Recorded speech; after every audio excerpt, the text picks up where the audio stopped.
네, 오늘은 완벽한 공동체라는 제목으로 말씀을 나누도록 하겠습니다. 도대체 이 영화를 제가 몇 번이나 언급했는지 모르겠지만 저에게는 참 세상 사람들이 어떻게 살아가고 있는지, 세상 사람들이 말하는 공동체가 무엇인지를 좀 가장 잘 보여주는 영화가 완벽한 타인이라는 생각이 들어서요. 이거와 대조적으로 이 교회 공동체가 완벽한 공동체가 되기 위해서는 어떻게 해야 될지 같이 살펴볼 텐데요. 이 완벽한 타인이라는 영화는요, 몇십 년 동안, 수십 년 동안 친구였던 이 친구들이 어느 날 식탁 자리에 앉아서 내기를 해요.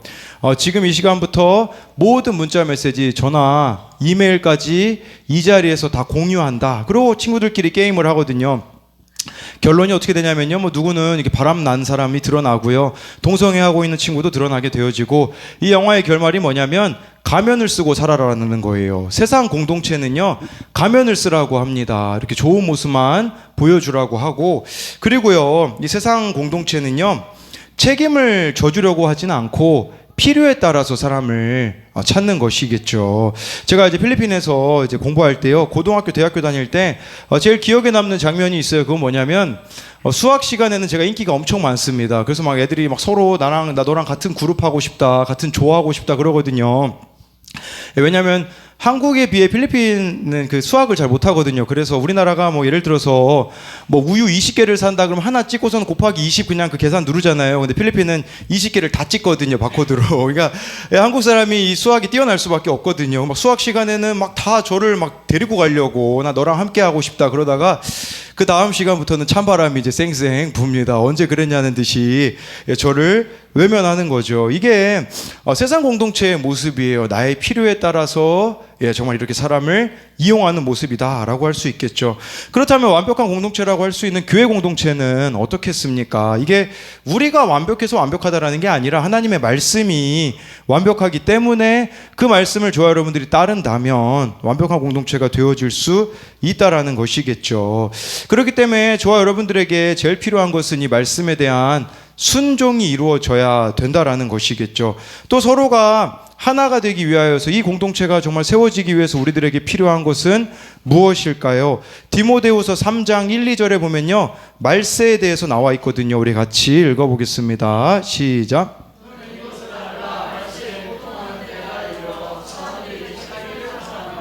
돈을 사랑하며 자랑하며 교만하며 비방하며 부모를 거역하며 감사하지 아니하며 거룩하지 아니하며. 이 완벽한 공동체를 이루는데 제일 방해가 되는 게 처음에 나와 있어요. 2절 처음에 나와 있잖아요. 자기를 사랑하며 라는 부분이에요. 왜냐하면 우리는 자기를 부인해야 되는 사람들이거든요. 근데 우리가 이렇게 자기를 사랑하다 보면 이 공동체 가운데 하나 되는데 걸림돌이 되어질 수밖에 없다라는 것이에요. 오늘은 두 가지로 이 완벽한 공동체가 어떤 공동체인지 같이 살펴보겠습니다. 첫 번째로요, 완벽한 공동체는 들을 말을 들었습니다가 되는 공동체입니다. 우리 민수기 32장 6, 7절 말씀입니다. 시작. 모세가 갓 자손과 르우벤 자손에게 이르되 너희는 여기 앉아 있고자 하느냐? 너희가 어찌하여 이스라엘 자손에게 낙심하게 하여서 여호와께서 그들에게 주신 땅으로 건너갈 수 없게 하려 하느냐? 네, 이 말씀의 배경을 설명드리면요, 이제 가나안 땅 들어가기 바로 직전입니다. 요단강 건너기 직전에 그 가나안 땅은 요단 서편입니다. 근데 요단 동편에서 마지막으로 미디안과의 전쟁에서 승리를 하니 엄청난 수의 가축이 생기게 되어진 거예요. 그러다 보니 갓 자손과 르우벤 자손이 우리는 가나안 땅 안 가겠다. 이 요단 동편 땅이 너무 목축하기에는 좋으니 우리는 여기에 있겠다라고 했어요. 그때 모세가 나서서 뭐라고 이야기하냐면, 너희 왜 이렇게 이기적이냐? 왜 이스라엘 백성이 공동체를 낙심하게 하느냐라고 이렇게 말해주고 있냐라는 것이에요. 왜 공동체를 생각하지 않느냐라는 것이겠죠. 그래서 이 르우벤 지파, 갓 지파는 자신들만 생각하느라 정작 공동체에 대해서 소홀했다라는 것이에요. 그런데 놀랍게도요, 르우벤과 이 갓 지파가요, 그 모세의 말을 듣고 바로 돌이킵니다. 제가 제일 부러워하는 부분은 이거예요. 지금까지 저라고 왜 책망을 안 해봤겠습니까? 그런데요, 예전에 그런 일이 있었어요. 이게 한 3년인가요? 4년 전인가요? 어느 두 남자애가 우리 교회 두 여자애를 이렇게 좋아하는 거예요. 그래가지고 네, 그 남자애 둘을 불러다가 너 얘 좋아하고 너 쟤 좋아하지 그랬더니 너 얘네들 좋아하면 안 된다 그랬더니요. 예, 둘이 화내고 그냥 집에 가더라고요. 제가 이야기하고 있는데 그래서 말을 못해요. 왜냐하면 들을 말을 들었습니다가 안 되니 모세는 막 제 모세 이게 너무 부러워요. 저도 좀 카리스마가 있었으면 좋겠어요. 막 제가 말하면 막 갑자기 땅이 갈라지고 그러면 제 말을 잘 듣겠죠. 근데 저에게는 그런 게 없기 때문에 제 말을 그냥 네, 무시하는 것 같아요. 그런데 정말 모세가 이렇게 말하자마자 잘 드러내는 모습이 있는 거죠. 여러분 믿음이 잘한다라는 게 무엇이겠습니까? 들을 말을 잘 듣는 거예요.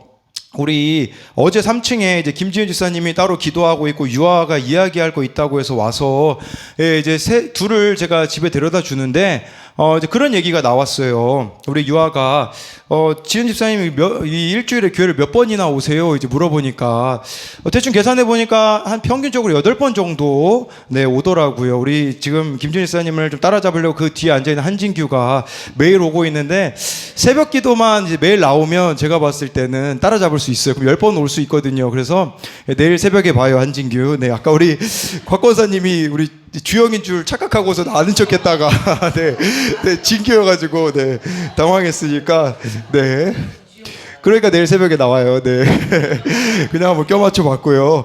네, 그렇게 교회를 자주 오세요. 그러니까 한 평균 8번 정도 온다고 하더라고요. 그러면서 우리 김지은 지사님이 옛날 얘기를 좀 해줬어요. 우리 구성전 그 은방울 자매 시절 있잖아요. 우리 여기 GSM하고 GSM 은방울 자매라고 불리던 시절에 우리 김병호 안수지사님이 이렇게 찬양인도 하실 때 주일 예배 이거 한 번만 드리는 거 좀 너무하지 않냐, 예배를 더 드려라 그랬더니 이제 김준 지사님이 그때 삐졌었다고. 이렇게 또 지금 너무 맞는 말이었었는데 그때 못 알아들었다라는 이런 이야기를 하더라고요. 우리도 좀 그렇지 않겠습니까? 이 교회 공동체 가운데 진짜 내가 듣고서는 회개해야 되는 부분들이 있어요. 그런데 그것을 말해주는 사람들을 오히려 미워하게 되어지는 일들을 저는 너무 많이 겪다 보니까 그냥 입을 닫게 되어지는 부분들이 너무나 많이 있더라고요. 여러분, 저는 이것이 교회 공동체를 하나님께서 허락하신 일이라고 생각을 합니다. 세상에서는요, 자기 부인할 만한 일들이 거의 없습니다.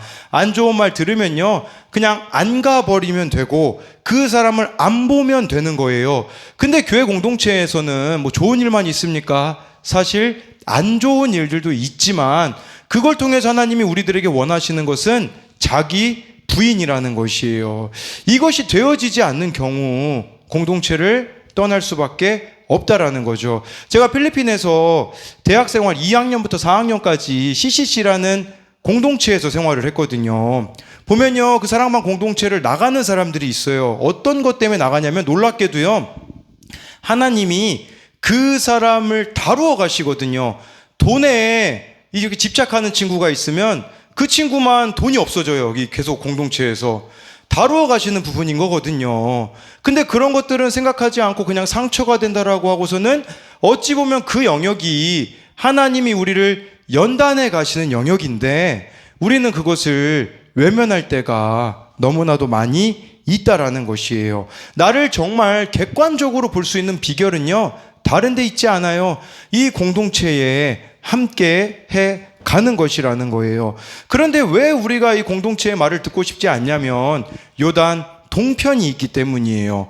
요단 동편은 저와 여러분들이 원하던 그 일들이 이루어졌을 때, 나의 욕심이 있을 때, 그때 우리는 이 욕심이 더 귀하게 여겨지기 때문에 안주하고자 하는 마음, 편하고자 하는 마음으로 인하여서 아무것도 들으려고 하지 않는다라고 할 수가 있다라는 것입니다. 저에게 가끔 이렇게 하나님의 뜻이 어떤 거냐고 이제 물어보는 사람들이 있어요. 뭐 우리 청소년들도 그렇고 청년들도 그렇고요. 그 사람들에게 제가 항상 해주는 얘기가 있어요. 뭐 성취를 이뤘다고 해서 하나님이 함께한다라고 하진 않아요. 뭐라고 이야기하냐면 너 자신이 하나님과 날마다 함께하고 있느냐, 이걸 묻고 있어요. 너 진짜 오늘 큐티 했니? 오늘 기도했니? 그리고 원하던 일이 이루어져도 여전히 하나님하고 친밀하니? 이걸 물어요. 그게 하나님의 뜻이에요. 왜냐하면 그렇게 친밀할 때 내리는 결정은요, 당연히 하나님을 향할 수밖에 없기 때문에 그렇다라고 볼 수가 있겠죠. 두 번째로는 어제 제가 깨닫게 된 건데, 어제 그 큐티 말씀 제목을 코람데오라고 잡았는데 맞춤법이 틀릴까봐 한번 제가 네이버에 쳐봤거든요. 그랬더니 이 코람데오는 라틴어로 하나님 앞에서라는 뜻인데 반대말이 있더라고요. 그것은 코람 호미니부스라는 단어예요. 코람 호미니부스는 무슨 말이냐면 사람 앞에서라는 뜻이거든요. 이게 정반대래요. 근데 제가 곰곰이 생각해 봤는데 이건 정반대가 아니겠다라는 생각이 들었어요. 왜 그러냐면요, 사람 앞에서 안 되면 하나님 앞에서가 안 된다라는 것이죠. 그래서 우리 교회에서도 항상 하는 말이 공동체에 물으라는 거예요. 그런데 정말 필요한 이야기는 쏙 뺀 채로 이야기하는 경우가 많이 있어요. 예를 들어서 둘이 싸우잖아요. 제가 보면 이 싸운 사람들 양쪽 얘기를 다 들어보면 왜 싸웠는지 알 수 있더라고요. 왜냐하면 자기 이야기만 할 때는요, 유리한 이야기만 합니다. 그러니까 진짜 해야 될 말은 안 하고 숨겨요. 상대방이 그 얘기를 해주더라고요. 저 사람이 이렇게 이야기했어요. 그래서 제가 누군가가 싸우면 항상 양쪽 이야기를 듣는 이유는 우리는 좋은 모습만 보여주기를 원하기 때문에 공동체에 묻는 것이 안 된다라고 할 수가 있는 것이겠죠. 왜냐하면 무슨 말을 들을지 이미 알기 때문이라는 거죠. 제가 물건을 살 때마다 고민을 해요. 무슨 고민을 하는 줄 아세요? 아내가 뭐라고 할까? 그럼 답이 나와요. 그러면 제가요, 안 사요. 이게 답이에요, 여러분. 우리 답 알고 있어요. 왜 공동체 얘기 못 하냐면, 나에게 무슨 말을 할지 알거든요. 그게 싫은 거예요. 여러분, 근데 그거 안 하는 게 하나님 뜻인 거 아시죠? 내가 공동체한테 말 못 하는 것, 하나님과의 뜻과 멀어질 수 있다라는 것을 기억해야 된다라는 것이에요. 그런 의미에서 제가 정말 대단하다라고 생각하는 사람은 누구냐면 야곱의 넷째 아들 유다입니다. 이 유다는요, 공동체를 떠나요. 자기 마음대로 살다가 며느리 다말을 이렇게 데리고 오잖아요. 창세기 38장에 보면 첫째 아들 죽고 둘째 아들이 죽으니까 문제가 며느리에게 있다고 생각을 하잖아요. 이 며느리가 안 되겠는 거예요. 왜냐면 이게 며느리가 음란하지 않았어요. 다말이 음란한 게 아니라 이 유다 가문의 씨를 잇기 위하여서 창녀로 변장을 해서 시아버지와 며느리 사이에 아이가 태어났는데, 그때 임신했을 때 유다가 가서 불질러 버리라고 하거든요. 동네 사람들이 다 몰려가지 않았겠습니까? 그때요, 이 다말이 이게 누구의 물건인지 가서 물어봐 주십시오. 왜냐하면 유다에게 미리 받아놓은 게 있었었거든요. 그러면요, 그 당시는요, 남자 중심의 사회였기 때문에 여자는 인권이 없었습니다. 소유물이었어요. 나는 모르는 일이다 라고 잡아떼면요, 부끄럼 당할 일 없습니다. 수치당할 일 없어요. 그런데 유다가 어떻게 합니까? 창세기 38장 26절입니다. 시작. 유다가 그것들을 알아보고 이르되 그를 내 아들 셀라에게 주지 아니하였음이로다 하고 다시는 그를 가까이 하지 아니하였더라. 이 말씀에 보니까요, 그는 나보다 옳도다. 다말이 나보다 옳도다라고 하고서요, 전 이 고백도 너무 귀한데 더 귀한 건 뭔지 아십니까? 아버지 집으로 돌아가요.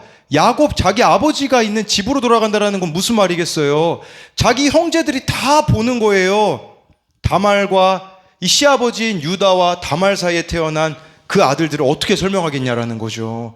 근데 유다는요, 어떤 수치를 각오해도요, 이야기하지 않습니까?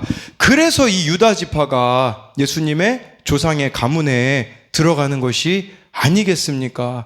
저와 여러분들이요, 진짜 공동체에 물어가시는 거, 그래서 우리가 구역 예배에서 같이 물어가고 이야기해 가는 것이 바로 이것이 아니겠습니까? 이렇게 각 사람이 자기 체면을 따지지 않고 자기 자존심을 따지지 않고 자기 사랑을 버리며 공동체에 물어가는 것입니다. 그래서 모세가 이렇게 말했을 때 이 백성들이 듣지 않습니까? 그래서 이것에 대한 적용 질문으로는요, 교회 공동체에서 들어야 할 말을 들었다고 여기며 나를 바꾸는 적용을 하고 있습니까? 아니면 핑계로 회피하고 있습니까? 교회 공동체에서 나의 욕심, 나의 우상, 나의 죄를 나누며 가고 있습니까? 아니면 좋은 것만 나누며 가려고 합니까? 두 번째로, 완벽한 공동체는 지체들을 생명과 같이 여기는 공동체입니다. 오늘 우리가 아까 읽었던 29절, 30절 말씀입니다. 시작.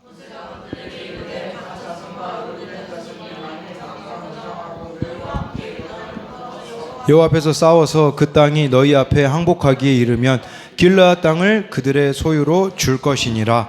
그러나 만일 그들이 너희와 함께 무장하고 건너지 아니하면 그들은 가나안 땅에서 너희와 함께 땅을 소유할 것이니라. 예, 모세가요 약속을 받아내요. 이 르우벤과 갓지파가 뭐라고 이야기하냐면 가나안 땅 차지할 때 우리가 앞장서서 전쟁에 나가겠습니다.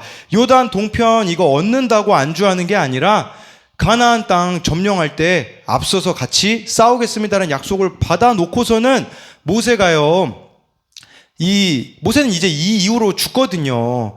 그렇기 때문에 이 약속을 이루어질지 안 이루어질지 확인할 수 없으니 여호수아를 부르고요, 엘르아사를 부르고 지도자들을 불러가지고요 확증을 시켜요. 무슨 확증을 시키냐면 29절 말씀이 그거잖아요. 이들이 같이 가나안 전쟁을 안 싸우면 길르앗 땅을 주지 말라는 것이었어요. 가나안 땅 그 전쟁에 같이 공동체에 참여해야지 이들이 원하는 요단 동편 땅을 주겠다라고 말하는 것이겠죠. 여러분, 이처럼 이 르우벤 지파와 갓 지파가 믿음으로 적용하는 모습을 끝까지 보여주는 거, 그게 하나님이 우리에게 원하시는 것이라는 겁니다. 예, 우리가 죄를 고백하는 것도 중요해요. 그런데 죄 고백만 하는 사람들이 있어요. 죄 고백만 하는 사람들은 계속 반복적이에요.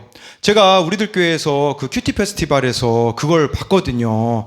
어느 학생이 앞에 나와가지고 고백을 하는데 이미 그 전 수련회 때 고백했던 죄를 똑같이 고백하고 있더라고요. 사람들 앞에서 고백하는 거 쉽지 않은 일이잖아요. 그 모습이 귀한데, 근데 더 중요한 것은 고백 이후라는 거죠. 고백 이후에 정말 달라진 나의 삶의 모습이 하나라도 있는가, 정말 믿음으로 내가 바뀌어지고 있는 부분들이 하나라도 있는가를 보여주는 것이 죄 고백보다 더 중요한 게 아니겠습니까? 30절 말씀에 보니까요, 이게 좀 이해가 안 될 거예요. 이 말씀 여러분 잘 읽어보시면 이해가 안 돼요. 그러나 만일 그들이 너희와 함께 무장하고 건너지 아니하면 그들은 가나안 땅에서 너희와 함께 땅을 소유할 것이니라. 말이 안 되잖아요. 이들이 가나안 전쟁 참여 안 하면 요단 동편 땅이 아니라 가나안 땅을 줘라, 이렇게 이야기를 한 거거든요. 이게 좀 아이러니하지 않습니까? 왜 이런 명령을 모세가 내렸겠습니까? 내린 이유는요, 다른 것이 아니라 공동체를 생명과 같이 여기라는 거예요. 요단 동편이라는 나의 욕심보다 공동체가 우선이고 공동체를 잊지 말라는 것입니다. 정말 이 공동체를 생명과 같이 여기라는 것이죠. 우리가 죄 고백하는 것도 중요하지만 더 중요한 게 있어요. 이 공동체된 우리가 받아낼 수 있냐라는 거죠. 어느 공동체는요, 죄 고백을 하면요, 교회에서 쫓아내버려요. 어떻게 그런 죄를 지을 수 있냐라는 거죠. 제가 쫓아내보지 않았습니까? 쫓아낸다고 해서 사람이 바뀔까요? 안 바뀝니다, 여러분.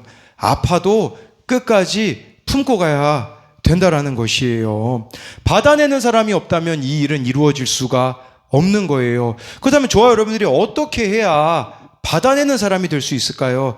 구원의 생명을 거는 자가 될 수 있을까요? 제가 그 생각을 했을 때 떠올렸던 사람이 있어요. 누구냐면 솔로몬입니다. 우리 솔로몬이 드렸던 기도가 열왕기상 3장 9절에 나오는데요. 우리 같이 읽어볼게요. 시작.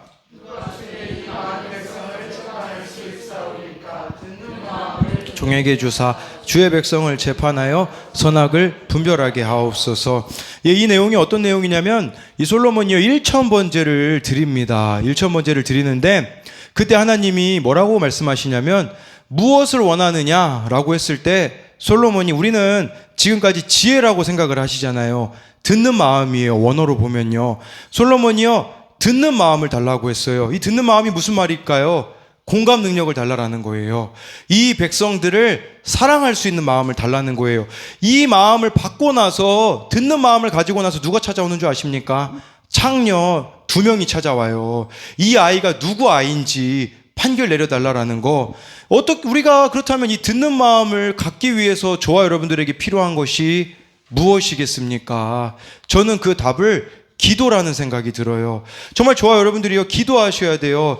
큐티를 잘못하면 말씀 묵상만 하고 기도 안 하는 사람들이 있어요. 그것은요 진짜 잘못된 거예요. 진짜 말씀 묵상이 바로 되면 기도할 수밖에 없고요. 이 솔로몬의 기도가 나의 기도가 되어야 돼요. 하나님, 저 사람의 마음을 헤아릴 수 있는 자가 되게 하여 주시고, 저 사람의 입장에서 이해할 수 있는 자가 되게 하여 주옵소서라고 저와 여러분들이 듣는 마음을 구해야 되지 않겠습니까? 네. 그래서 그럴 때에 우리가 그 누구라도 다 받아낼 수 있는 게 아니겠습니까?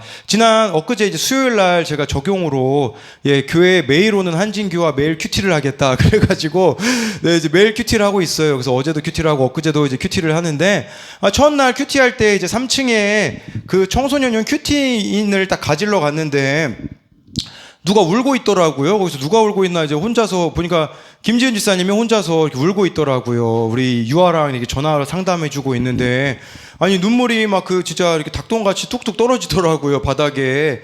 제가 그 모습을 보는데 이런 생각이 들었어요. 이런 모습들만 우리 구역장님들 가운데 다 있다면, 우리 성도님들 가운데 다 있다면 그 누구라도 다 받아낼 수 있지 않을까, 이런 생각을 해보게 되어지는 거예요. 그런데 너무 기도의 자리가 비어있는 이런 모습이 너무 마음이 아프더라고요. 이 기도의 자리가 비어있다라는 거는 무슨 말이겠어요? 당연히 기도하지 않으니 우리는 그 누구라도 받아낼 수가 없는 게 아니겠습니까? 정말 구원에 관심이 있는 자만이 해줄 수 있는 말이 있어요. 모세가 하고 있는 말이, 진짜 모세는요, 르우벤과 이 가짜손이 하나님 앞에 섰으면 좋겠다라고 하기 때문에 그들이 생각하기에 불편해질 수 있는 이 말을 하고 있다라는 것이에요. 여러분, 구원을 위해 애통하는 자만이 해줄 수 있는 말이 있어요. 세상 사람들은요, 쉽게 얘기합니다. 왜 쉽게 얘기하는 줄 아십니까? 책임을 안 지거든요. 근데 진짜 구원에 애통하는 자는 함께하기 위해, 책임져 주기 위한 그 말들을 해 준다라는 것이겠죠. 김양재 목사님의 날마다 큐티하는 여자의 이 부분이 나오더라고요. 남편이 생명이 위독하다는 말을 듣자 저는 자동적으로 남편의 구원을 떠올릴 수밖에 없었습니다. 자나깨나 기도한 것이었기 때문에 하나님께서는 그 청천벽력의 순간에도 구원을 먼저 떠올리게 하셨습니다. 저는 정신없이 중환자실에 있는 남편에게 달려가 남편을 붙잡고 울부짖었습니다. 당신이 회개하고 예수 믿어 천국 가지 않으면 난 애들 데리고 살 자신이 없어요, 여보. 남편은 그동안 시키는 대로만 하고 살았던 제가 걱정스러웠는지 자신이 떠난 뒤에 처리해야 할 일들을 하나하나 이야기하기 시작했습니다. 하지만 제게는 그런 말은 하나도 들리지 않았습니다. 그저 계속 울부짖으며 회개하고 예수님을 영접하라고 애원하고 있었습니다. 그러자 가족들이 저를 중환자실 밖으로 불러내요. 아무리 철없고 경솔해도 분수가 있지 왜 그런 얘기를 먼저 해서 살 소망을 끊느냐고 책망하셨습니다. 그러나 저는 남편의 구원을 위해 기도해 왔기 때문에 그분들에게 대답할 것이 있었습니다. 저는 남편의 구원을 위해 제 생명을 내놓고 기도해 왔습니다. 지금 생명이 위급한데 남편이 구원받지 못하고 죽는다면 누가 책임지시겠습니까? 그리고 저보다 남편을 더 사랑하는 사람이 누가 있겠습니까? 저는 계속 남편 옆에서 어서 회개하고 주님을 영접해야 한다고 매달렸습니다. 한참을 그러고 있는데 남편이 하나님 용서해 주세요라고 말했습니다. 그러나 저는 성령께서 함께 하시는 회개를 해보았기 때문에 그 말이 허공을 치는 메아리로 들렸습니다 라고 했다고 하더라고요. 이 정말 구원에 관심이 있기 때문에 그 중환자실에 들어갈 수 없는데 그 의사 가운을 입어가면서 그 남편 옆에서 이 구원을 위해서 매달리고 있는 그 모습, 여러분, 구원에 관심을 가진 사람만이 할 수 있는 말이 있고요, 구원에 관심을 가진 자만이 할 수 있는 행동이 있다라는 것이에요. 모세가 그랬잖아요. 모세는 진짜 이 르우벤 지파와 갓 지파, 므낫세 반 지파가요, 이 공동체와 함께 하기를 원했거든요. 그랬을 때 나중에 이 르우벤 지파가 어떻게 된 줄 아십니까? 네, 나중에요 가나안 땅 정복 전쟁에 참여하고요, 그래서 요단 동편 땅을 받게 되어져요. 이들이 이제 요단 동편으로 돌아가는데요. 이상한 소문이 들립니다. 무슨 소문이 들리냐면 이 므낫세 반지파, 르우벤 지파, 갓 지파가요 큰 제단을 만들었다는 소식이 들려요. 그래서 이스라엘 백성들이요 막 일어나요. 착각 이게 오해했거든요. 아니 저들이 자기들끼리 맘대로 하나님을 예배하려고 하는가 해가지고요 화가 나가지고 이들을 찾아가는데요.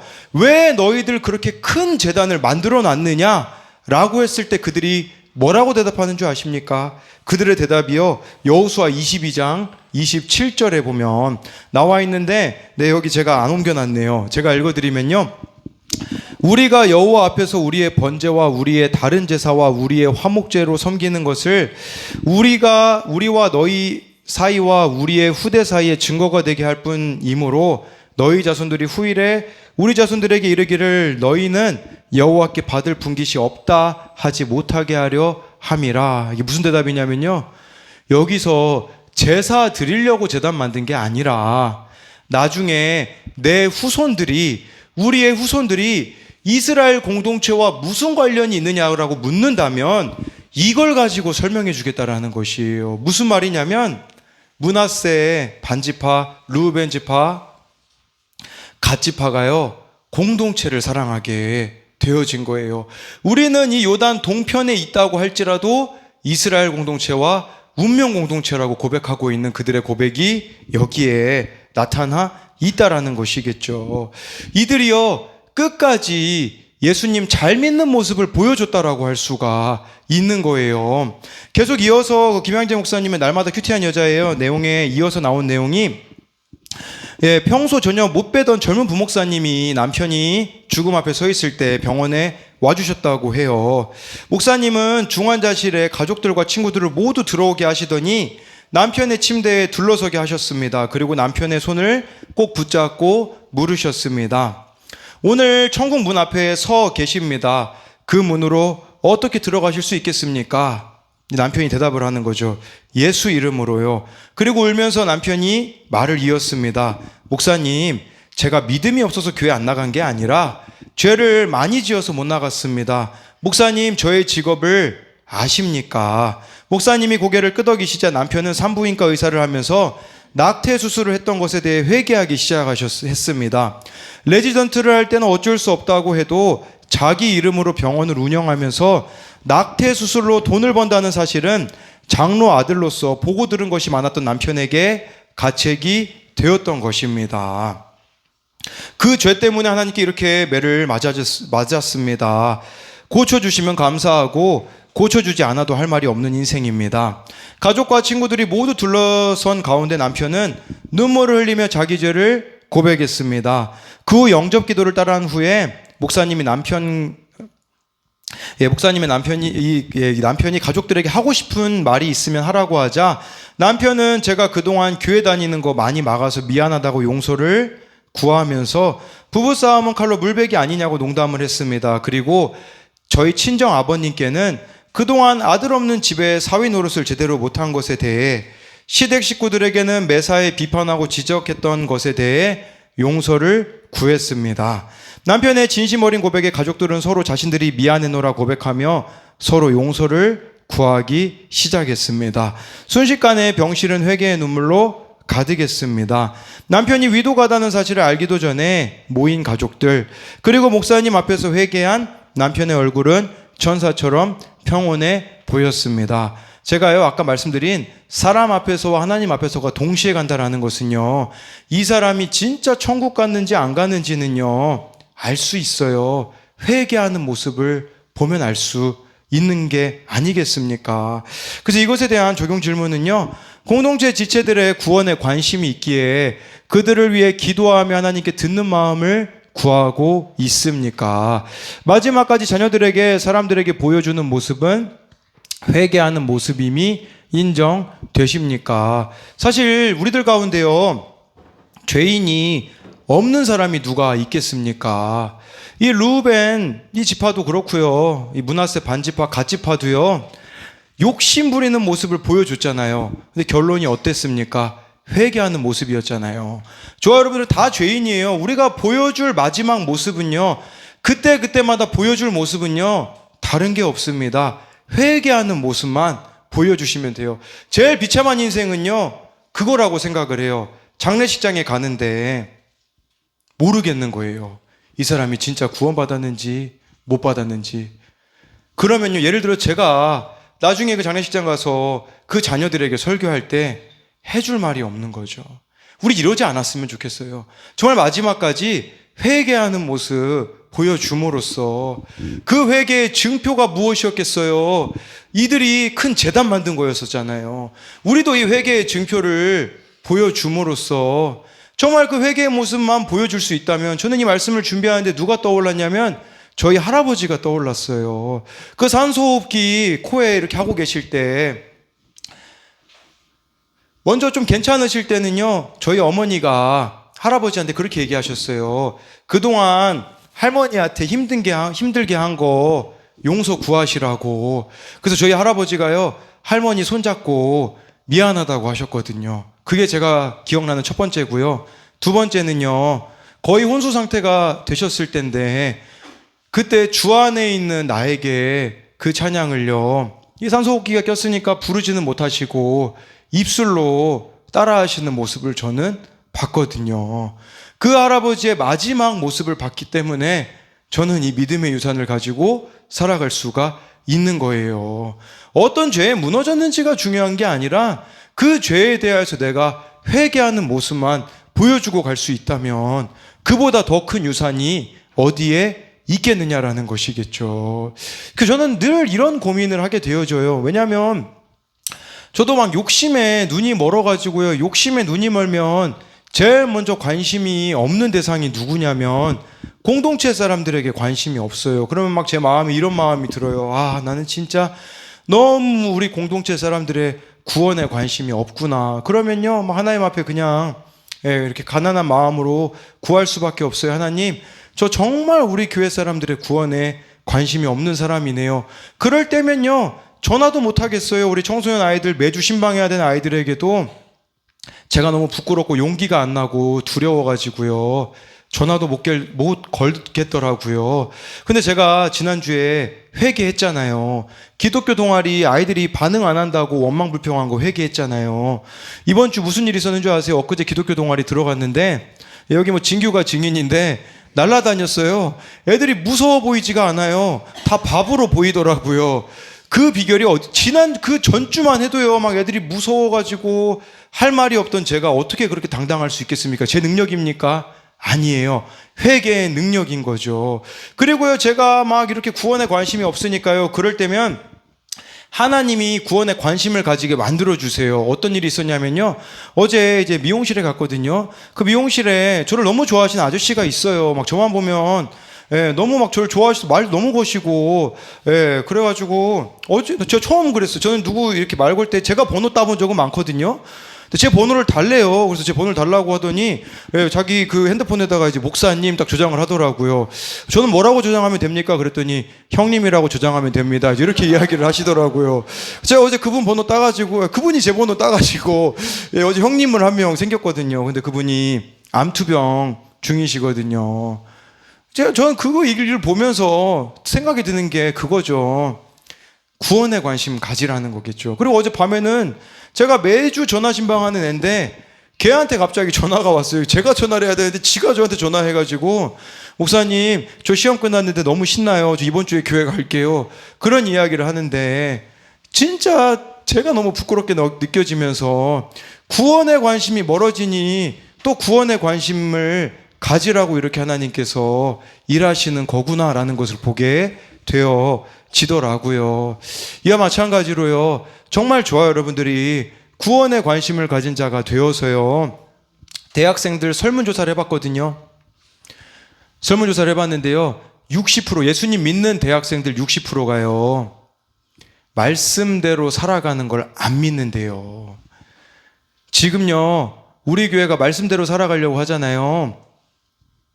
그런 얘기 저 되게 많이 들어요. 그렇게까지 해야 돼요. 그런데요, 그렇게까지 해야 돼요. 왜 그러냐면 이건 제 어떤 지식으로 전하는 게 아니라, 제 생각을 이야기하는 게 아니라 말씀에서 그렇게 하기 때문에 전 이야기할 수밖에 없어요. 너무 이 목사라는 게 저랑 안 맞아요, 솔직히. 왜 저를 목사로 부르셨나, 그게 안 맞아요. 왜냐하면 진짜 잘못된 것들에 대해서 이야기해 줘야 되는데 저는 그러고 싶지 않은 마음들이 굴뚝 같거든요. 그러나 정말 이 말씀 앞에서 힘들지만 적용해 가는 것처럼 저와 여러분들이요, 말씀 앞에 우리가 하나 되는 공동체가 되어서 이 큐티의 끝은요, 영혼 구원입니다. 구원에 관심 갖자고 큐티하자라는 거예요. 내가 개인적으로 말씀을 얼마나 지식적으로 아느냐, 그게 중요한 게 아니에요. 정말 이 말씀을 통해서 내 삶이 바뀌고 구원이 내 삶의 목적이 되어지는 저와 여러분들의 삶이 되기를 소망합니다.